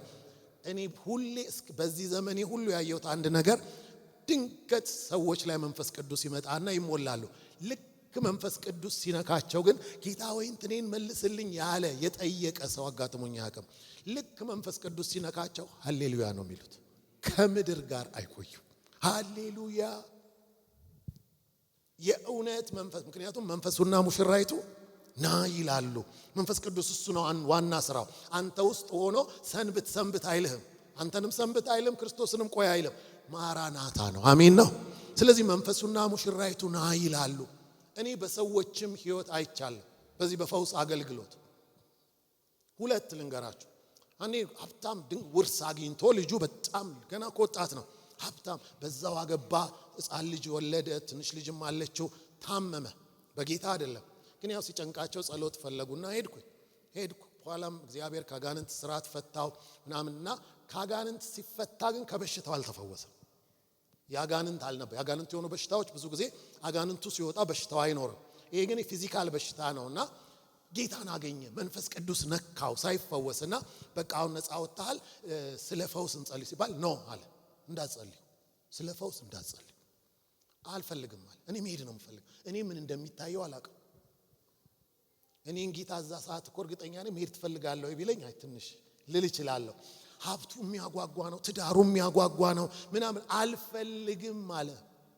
በፍጹም አልፈልግም፣ መሄድ ነው የምፈልገው። እንዳትከለከለ ለፈውስ ሄደ ወደ ጌታ። ምን ገብቶት ነው? መንፈስ ቅዱስ ሲነካን የላይኛውን ነው የሚያስናፍቀን። አሜን ነው። በቃ ሻራባራ ብለ እዚህ ጋር የሚያጣብቅ እኮ አይነት ነገር አይደለም ያለው። የሚገርም ነገር እንደዚሁ ሌላም ልጸልይለት ሄድኩ። ጦር ኃይሎች ተኝቷል፣ ወጣት ነው ምናምን አገልጋይ ነው። ኤልያስ አለኝ አገልግያለሁ፣ እግዚአብሔርን ጨርሻለሁ፣ አሁን መሄድ ነው ፈልገዋል። ጌታ ሆይ ፈውሰው አይባልም፣ ከፍቃድ ውጭ አልጸልይም። ተረከበው ሄደ።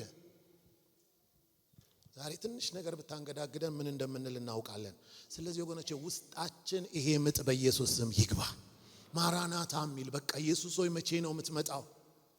በሌላ ምክንያት አይደለም። አሁን ብዙዎች ሲተቹ አውቃለሁ። ይሄ ትውልድ እንደውም አሁን ይሻላል፣ ማራናታ መዝሙሮች እየበዙ ነው፣ ጠፍተው ነበረ።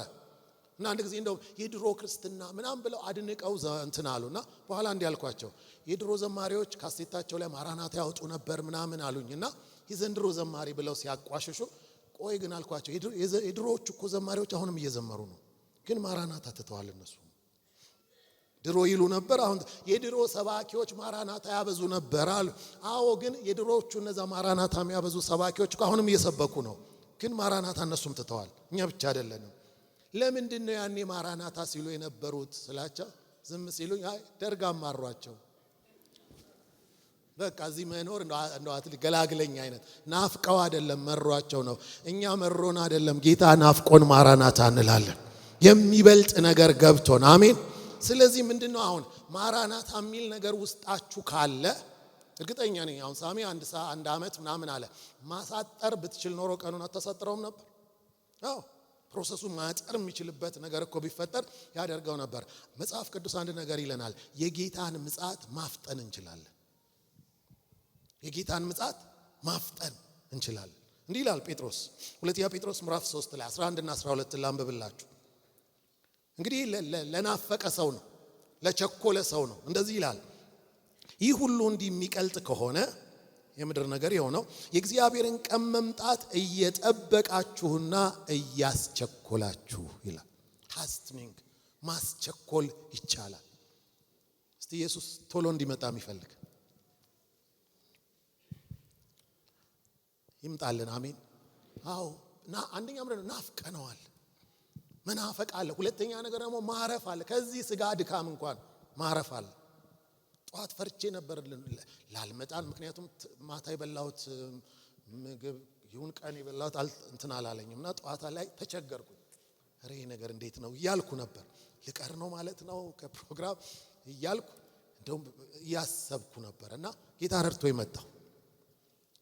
መቸኮል ይሄ ስጋ እኮ ራሱ አይመችም። አስቡት፣ አሁን ብቀር እኮ ያስቀረኝ እኮ ይሄ ስጋ ነው የሚሆነው አይደል? አይመችም፣ ይደክማል። ዛሬ ግን አንድ ነገር ይሁን፣ የእውነት ናፍቆት ውስጣችሁ ከገባ ኢየሱስ ቶሎ ይምጣልን። አሜን። የምናስቸኩለው ግን እንዴት ነው? እሱን ተናግሬ ልጨርስ። የምናስቸኩልበት ይሄንኑ ቃል ራሱ እንጨርሰው። ምንድነው የሚለው? የጌታን ቀን መምጣት እየጠበቃችሁና እያስቸኮላችሁ በቅዱስ ኑሮ እግዚአብሔርንም በመምሰል እንደምን ልትሆኑ ይገባችኋል። ስለዚህ ቀን ሰማያት ተቃጥለው ይቀልጣሉ፣ የሰማይ ፍጥረት በትልቅ ትኩሳት ይፈታል። ነገር ግን ጽድቅ የሚኖርባትን አዲስ ሰማይና አዲስ ምድር እንደ ተስፋ ቃሉ እንጠብቃለን። ስለዚህ ወዳጆች ሆይ ይህን እየጠበቃችሁ ያለ ነውርና ያለ ነቀፋ ሆናችሁ በሰላም በእርሱ እንድትገኙ ትጉ ይላል። ስለዚህ ምናፈጥንበት አንዱ ነገር ምንድነው? በጽድቅና በቅድስና በመኖር ተዘጋጅቶ በመኖር እንዲኖሩ። ኢየሱስ ሙሽራው ከተዘጋጀች ባለፈው ሰርግ ነበርና ወንዱን ቤተሰብ ጋር ነበርኩና ስንደርስ ፒፕ ሲደረጋረ እንደ ዞር ዞር ብላችሁ ነው አሉ። ገና ነች እሷ አለበሰችም ይሁን ጸጉሯ ይሁን ምናምን፣ ዞር ዞር ብላችሁ ሙሽራ ይዘን የት ነው ምን ዞረው? በቃ ተመለሰ። ኢየሱስ ሲመጣ ዞር ዞር የለም፣ ሲመጣ መሄድ ነው። ስለዚህ ምን ሆኑ? ተዘጋጅታችሁ ኑሩ። ምህረት ማረክ ካለባችሁ ምህረት አድርጉ። በቅድስና ኑሩ። መለየታችሁን አድርጋችሁ። ቤተ ክርስቲያን የቅድስና የጽድቅ ነች። ክርስቶስ የሞተው ስለ ኃጢአት አይደለም። ኢየሱስ ማለት አዳኝ ነው። አዳኝነቱ ደግሞ ከኃጢአት ነው። ከኃጢአት ያላዳነህ ኢየሱስ እሱ ሌላ ኢየሱስ ነው የሚሆነው። ስለዚህ እንደፈለግን እየኖርን ተጨማልቀን እየኖርን እንደዚህ እየሆነን እንዴት ነው ምጽአቱን የምንጠብቀው? የሚጠብቅ ሰው ይዘጋጃል። አሜን ነው። ስለዚህ ምንድነው ጌታ ቶሎ ይመጣል። አሁን ደግሞ ቀኑ በጣም እያለቀ ነው። ስለዚህ እንዲህ አርጋችሁ የበጉ ራእይ 19:7 የበጉ ሰርግ ስለደረሰ ይልና ሚስቱም ራሷን ስላዘጋጀች ይላል። ስለዚህ የመጀመሪያው ነገር ምንድነው? በግላችን ቅድስና ህይወት የግል ነው አይደለም? በግላችን በጓዳችን በአደባባይ በጽድቅ በቅድስና መኖር እንድንችል ጌታ ይርዳል። ጸጋው እንደሱ አይደለ? ኃጢአተኝነትን ምንድነው ዓለማዊ ምኞትን አስክዶ የክርስቶስን ምጽአት እንድናፍቅ አይደለም ያደርጋል። ቅድም ሳሚለን ነበር ጸጋው አዎ ጸጋው አሁንም አልጎደለም። በጸጋው ወገኖቼ ማገልገል አይደለም በጸጋው አንዴ የሙሉ ጊዜ አገልጋዮች ጋር ተጠርቼ ሄድኩኝ ላገለግልም ጸሎት ላይ ነበርና ተንበርክከን እየጸለይን አጠገብ ያሉት ሁለት ወንጌላውያኖች ተንበርክከው ሌላ ሴት ወንጌላዊ ያማሉ። እሷ ደግሞ እንዴት ልጸልይ እየሰማዋቸው ደሞ እሷ ምናምን ይባባላል። እኔ እውነት አይኔን ገልጬ ዝም ብዬ በቃ ምን ብዬ ልጸልይ ሐሳቤን ሁሉ ወሰዱብኝ። እየጸለይኩ የምትታሟ ሴትዮ በሩ በዚህ ጋር ነውና ስትመጣ አየኋት። ልክ አንደኛው አያት መጣች አለና ሻራባራባራባራ ማለት ጀመሩ። በኋላ አሰብኩኝ ይሄ ነገር ልሳን ነው እየተኮላተፉ ነው። የእውነት እንዲህ ነው በቅስበት ከእንትን ውጥት ብለ እኔ የተኮላተፉን የመሰለኝ ልሳን እንትን የለውም እንዴ ባውንድሪ የለም ዲማርኬሽን የለም እንዴ ጽድቅ ምናምን የምንለው ነገር የለም። ተንበርክከን እንደዚህ ከሆነን ከዛ ደግሞ ምናምን እግዚአብሔርን ራሱ አንፈራው። ልሳን ብትችሉ እንኳን ተሳድባችሁ ልሳን ቀጥሎ መናገር ላፋችሁ አይቀፋችሁም? እግዚአብሔርን የሆነ ክብር አንሰጠው። ዛሬ በኢየሱስ ስም የምናመልጥበት ይሆንልን። አካብጆ አይደለም ልኩ ይሄ ነው። እንደውም ከዚህ በላይ ነው ምን ኖረው። ስለዚህ ምንድነው ኢየሱስ እንዲመጣ ምን ፈልግ ከሆነ እኔ እንድቀርበት አይፈልግም። በእኔ ምክንያት አይዘገይ፣ ቶሎ እግዚአብሔር ይፈውሰኝ። አሜን። እያንዳንዳችን እግዚአብሔር ይፈውሰን። አንዱ እሱ ነው። ሁለተኛው ደግሞ ቤተክርስቲያንን እናበርታ፣ ወንድሞቻችንን እናጠንክር። ምክንያቱም እኔ መሄድ እንደምፈልግ ሁሉ እሱም እንዲሄድ ይፈልጋል። ስለዚህ በአገልግሎታችን እንትጋ። ጳውሎስ ምንድነው ያለው? በእግዚአብሔር ቅናት ቀናላችኋለሁ እንደ ንጽሕት ድንግል እናንተን ለክርስቶስ ላቀርብ ለአንድ ወንድ አጭቻችኋለሁ። አሜን ነው። አገልግሎታችን ይሄ ይሁን። የሰው ፍቃድ የሰው ሐሳብ ሳይሆን ሰዎች የክርስቶስ መልክ እንዲያገኙ ዘመሩ አይደለም በመዝሙራቸው የሆነ ነገር እንድናገኝ ፕሮግራም መራ ማስታወቂያ የሚል ነገር ምንም ከዛ ውስጥ የእግዚአብሔር ሕይወት ይውጣልን። አሜን። መታነጽ እኔ በእናንተ ቅድም አሁን የእውነት ነው የምላችሁ ሳሚ ሲወጣ የሆነ መንፈስ ነበር ታነጽኩኝ። ምንም ብሎ አይደለም ገና ወጥቶ እግዚአብሔርን ስም ምናምን ስጠራ ታነጽኩ። ጌታ ይባርክ። በቃ አገልግሎት እኮ ይሄ ነው። ይሄን ያህል ሰዓት አውርቼ እኮ ላትታነጹ ትችላላችሁ። ዘማሪዎች ወጡ፣ የእውነት ደስ አለኝ። ነገርኳቸው አይደለም በመዝሙሩ በሙዚቃው ራሱ ደስ ብሎኛል። ታነጽኩ ማለት እኮ ነው። ይሄንን እርስ በርስ ስናደርገው ቤተክርስቲያን ስትታነጽ ኢየሱስ ቶሎ ይመጣል። እነዚህ ልጆቻችሁ ላይ በቤታችሁ ስትሰሩ ጥሩ ምሳሌ ስትሆኗቸው ክርስቶስን መስለው ሲያድጉ ኢየሱስ ቶሎ ይመጣል። የሚያዘገይ የመጨረሻው የምናፈጥንበት ነገር እንደዚህ ይላል። ሁለተኛ ጴጥሮስ ምዕራፍ 3 8 እና 9 እናንተ ግን ወዳጆች ሆይ በጌታ ዘንድ አንድ ቀን እንደ ሺህ ዓመት ሺህ ዓመትም እንደ አንድ ቀን እንደሆነ ይህንን አንድ ነገር አትርሱ። ምን ማለት ነው? እግዚአብሔር የሺውን ዓመት በአንድ ቀን ሊሰራው ስለሚችል ገና ብዙ እኮ አልዳነም እና ባለፈው አንድ ፓስተር ሲሰብ ገና ብዙ ሰው ነው ያልዳነው አለ። ስለዚህ ይሄ ሁሉ ሰው እስኪድን ጌታ እንደዚህ በቅርብ አይመጣም አለ። ቢሊ ግራም የመጨረሻ አገልግሎታቸውን ያገለገሉት በሳተላይት ነው አይደል? አዲስ አበባ ስታዲየም እንኳን ራሱ ስክሪን ተደርጎ በዓለም ላይ ተደርጎ በጣም በአንድ ስብከት በስንት ደቂቃ ስብከት እኮ ስንት ሺህ ሰው ነው ጌታን ያገኘው። እኛ ቸርች ነበሩ በዛ ቀን ጌታን ያገኙ። ቴክኖሎጂ እንኳን አቅልሎልናል። እንኳን ጌታ ትልቁ ቀርቶ ማለት ጌታ በአንድ ቀን የሺውን ዓመት መስራት ይችላል። አትዘናጉ በሆነ ነገር ቶሎ እንደሚመጣ ብቻ አስቡ። ግን ቀጥሎ እንደዚህ ይላል እንደ ሺህ ዓመት ነው ይልና አንድ ቀን እንደሆነ ይሄንን አንድ ነገር አትርሱ ይልና ለአንዳንዶች የሚዘገይ እንደሚመስላቸው ጌታ ስለ ተስፋ ቃሉ አይዘገይም። የመጀመሪያው አይዘገይም።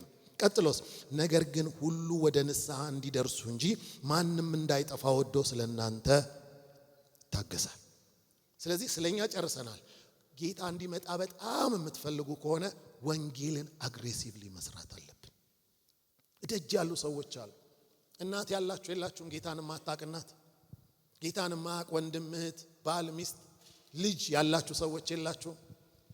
የምትወዱት ጓደኛ የላችሁም? ያልዳኑ አሁን የኔ የምንላቸው እንደው በመንገድ ላይ ያለውን ተውት። እነሱ ሲኦል ሲገቡ እናንተ ደስታ መቼም እርግጠኛ ነኝ ደስ አይላችሁ። ስለዚህ ኢየሱስ የሚፈጥነው ወንጌል ሲሰራ ሰዎች ሁሉ አሁን ለምሳሌ ምድር ላይ ያሉ ሰዎች ሁሉ ቢድኑ ደቂቃ ሰከንድ አይቆይም። ኢየሱስ ቶሎ ነው የሚመጣው። ማፍጠን ከፈለጋችሁ ወንጌል ላይ መስራት ይሆንልን። በህይወት ምስክርነት እንስራ። እንደገናም ደግሞ በአገልግሎታችን እንስራ። እንደገናም ወንጌልን በገንዘባችን እንስራ። አሁን ባለፈው ሳምንት ሚሽነሪዎችን ስለመደጎም አሁን እዛ ገጠር እኔ ላልሄድ እችላለሁ፣ ግን እዚህ ጋር የምሰጠው ነገር እዛ ሊሄድ ይችላል። ግን በገንዘብ አይደለም። ድሮ እስቲ እንደው የድሮ ሰዎች አላችሁ አረ በደርግ ጊዜ ምናልባትም በኃይለ ሥላሴ ጊዜ የወንጌል ስርጭት ቡድን ምናምን የሚባል ነበር አልነበረም? ሰው ግን ብዙ ይድናል አይደለም? እንዴት ነበር የሚድነው ሲባል ሰው ነው ይዞ የሚመጣው እንጂ ወንጌላውያኖች አይደሉም። ብዙ ጊዜ ያን ይሰሩት ሰው ጓደኛውን ይዞ ይመጣል፣ እህቱን ይዞ ይመጣል። መስካሪ ህዝቡ ነበረ። አንተን አይቼ ነው ተብሎ ይመጣል ሰው። ህይወታቸውን አይቶ ይመጣል ሰው። እንደገና ደግሞ ይመሰክራሉ እነሱ ሰው እንዲጠፋ ስለማይፈልጉ። ስለዚህ ጌታን የምትቀበሉ ሲባል ግልብጥ ብሎ ይመጣል። ወንጌል ስርጭት የሚባል ቡድን ግን አልነበረም። አሁን እኮ የጥቂት ሰዎች ሆነ የቡድኖች ዛሬ በኢየሱስም ሁላችን የወንጌል ሰራተኞች ነን። አሜን ነው። ልንጸልይ ይገባል። በቃ አሁን ባለፈው ለአንድ ሴት ጸልይ ነበር። ጌታው እያልኩ ስንት ዓመት የእውነት ያለ ማቋረጥ ጸለይኩ 5 6 7 10 ዓመት በላይ ጸልይላታለሁ። እንቅፋት ግን ነበረ። ወንጌል ልነግራት ራሱ አቅም ያሳጣኝ ነገር አለ። ምክንያቱም ከትልልቅ አገልጋዮች ጋር ትተዋወቃለች እና የሚሰሩትን ደግሞ እነሱ ትላለች። ስለዚህ አፌን ይዘውታል። እሱ ግን ጸልይ ነበር። ባለፈው ግን መጣችል። እግዚአብሔር እጄ ላይ አሳልፎ ሰጠኝ። ጌታን ተቀበለች። አሁን ደህንነት የተማረች። ጸልዩ ስለሚድኑ ሰዎች በየቀኑ ነው ቤት እንጸልያለን። በየቀኑ ስለሚድኑ ቤተሰቦቻችን እንጸልያለን። እኔ መጀመሪያ ጌታን ያገኘሁት ቤት ውስጥ ነኝ። አሁን ሁሉንም እግዚአብሔር ሰጥቶኛል። የቀረ የለም። ዛሬ እኛ ሁላችን የወንጌል ሰዎች ነን። አሜን ነው። ስለዚህ ኢየሱስን የሚያፈጥነው ምንድነው ስንል አገልግሎታችንም ወንጌል ተኮር ይሁን፣ ዝማሪያችን ወንጌል ተኮር ይሁን ማለት ስለሌላ አይደለም። በቃ ሰዎች የሚነኩበት እኔ በመዝሙር ዳንኩታ። እኔ ለመዳኔ ምክንያት የሆነ ወንጌል ተመስክሮልኛል። ዝም ብዬ ነው ቸርች ሄድኩት። ከዛ በኋላ ሲዘመር ያውም ደሉ ሲዘምር አንድ መዝሙር ምኔን አይቶ ወዶ ይንከባከበኛል፣ በየትኛው ምግባሬ በፍቅሩ ይስበኛል፣ የፍቅር ሚዛኑን ስፋትና ጥልቀት እንዴት እንደሚወድ ምን ነው ባወቅኩበት የሚል ከነ ቁጥሩ እስከ ዛሬ አውቀዋለሁ። የመጀመሪያ እግዚአብሔር የነካኝ በዛ ነው። ሰባኪው ዶክተር ነው የሆነ ጥቁር ትዝ ይለኛል፣ ግን ከኔ አቅም በላይ ነው የሰበከውና አልገባኝም። ማለት ከፍ ያለ ነገር ነው የተናገረውና አልገባኝም። ያቺ ቃል ነካች። ድጋሚ ቸርች ሄድኩት እችን መዝሙር ለመስማት ነው። ስወጣም ጌታን አልተቀበልኩም፣ ግን ተነካ። ድጋሚ ጴንጤ ቸርች ሄድኩት እቺ መዝሙር የምትዘመር መስሎኝ፣ ሁሌ የሚዘምሯት መስሎኝ በዛው ቀረው። መዝሙር ነው ያዳነኝ። ስብከት አይደለም፣ ትምህርት አይደለም፣ የነቢያት አገልግሎት አይደለም። እኔ ጋር ደግሞ በሆነ ነገር ታማችሁ ተፈውሳችሁ ብቻ በሆነ ነገር እግዚአብሔር ወንጌልን ይስራባችሁ። አሜን። በቃ ሰዎች የሚድኑበት በቃ እንደውም ለሌሎች ሰዎች ለሌሎች ቸርቾች የምንሰጥ እግዚአብሔር ያድርገን። ይሄ ትልቁ መልእክቴ ነው። ኢየሱስ ያድናል። መስክረን እኛም ድነን ወንጌልን ሰርተን ብዙዎችን ባለን ነገር ሁሉ በመዝሙራችን በሙዚቃችን በምናችን ሰዎችን አምጥተን በቃ ኢየሱስ ፈጥኖ ይምጣል። እንረፍ ሄደን። አሜን ነው። ይሄን ጌታ በክብር እንየው፣ ከእርሱ ጋር ለዘላለም እንኑር። አሜን። ሀገራችን በሰማይ ነው። አሜን ነው። ምን ጠብቀው አገልግሎቴ እንዲሆን የምፈልገው ይሄን ነው። ሰው ጥልት አርጎት እዚህ ያለውን ነገር በቃ ጌታ ሆይ የሚል እሱ ውስጣችሁ ከገባ ተሳክቶልኛል። በቃ ይሄ ነው። አይፈውስም አይደለም እጸልያለሁ፣ ለበሽተኞች ሲፈወሱም አያለሁ፣ እግዚአብሔር ታምራት ሲያደርግም አያለሁ። ዛሬም አሁን እጸልያለሁ። የእውነት ነው ካመናችሁት እግዚአብሔር ከየትኛውም ደዌ ይፈውሳል። በቀደም መንፈስ ቅዱስ ሲሞሉ ሰዎች ከበሽታ ሲፈወሱ ከስራትም ሲፈቱ ጌታ ይሰራል። መቆየት ካለብን እንዴት እንደምንቆይም ያውቃል አይደለም? እሱ ፈዋሽ። እሱን እየተቃወምኩ አይደለም። ብዙ ጊዜ ትምህርት ነው ሲባል እንትን አስተማሪ ነው ሲባል ይሄ መንፈስ ቅዱስን የምንጣላ ከፈውስ ጋር የምንጣላ። ባለፈው እንደውም ብሎኛል አንድ ዘማሪ ትምህርት ላስተምር ጸልይ፣ ግን ሰዎች በመንፈስ ቅዱስ ሲሞሉ ሲፈወሱ አየን እንዴ? አንተ አስተማሪም እንዲታየኛል ይላል እንዴ አለኝ። ለካ ይታየኛል የሚሉት ነቢያት ብቻ ናቸው። እግዚአብሔር ሲያሳየን እኛም እናያለን። አሜን። ይሄንንም ደግሞ ያልኳችሁ አሳይቶኝ ነው። ጆሮዬን ከፍቶ ሰምቼ ነው የመጣሁት እንጂ መርጬ ርዕስ አይደለም። ጌታ እየተናገራችሁ ነው። አገራችን በሰማይ ነው። ደግሞ የኢየሱስ አዳራሽ አይጠብንምና ይላል አይደለም? በቃ እንጋብዛለን፣ ይምጡ ከኛ ጋር ይዳ። እናቴ ብቻዋን አሁን እናቴ ባትድን ምንድነው የሚሰማኝ? ዛሬ ግን በማንኛውም አሁን 80 ምናምን ዓመቷ ነው። በማንኛውም ሰዓት ወደ ጌታ ብትሄድ የእውነት የመረረ ሐዘን አይሆንብኝም። አባቴ ያለቀ ሰዓት ላይ ሆስፒታል ሊሞት ኃጢአተኛ ነኝ አለኝ። ንስሐ ገባ፣ አንደበቱ ተዘጋ፣ በዛው ሄደ። እንገናኛለን። ይታችሁ ዛሬ የሆነ እሳት ብጨምርባችሁ ደስ ይለኛል። ይሄ ደግሞ የተከፈከፈ ነገር አትጠራጠሩ፣ እግዚአብሔር የሆነ ነገር ሰጥቷችኋል። እስቲ ተቀብያለሁ የሚል አሜን ይበል። የእውነት በደም እንደዚህ በእጁ ሲያርከፈክፍ ያለ ጉባኤ ላይ ሰጥቶናል፣ ተነክተናል። ከዛ በኋላ ወደ ሀገራችን ዜጎችን እንጨምራለን። ክብር ለእግዚአብሔር ይሁን። እንጸልይና እንጨርሳለን።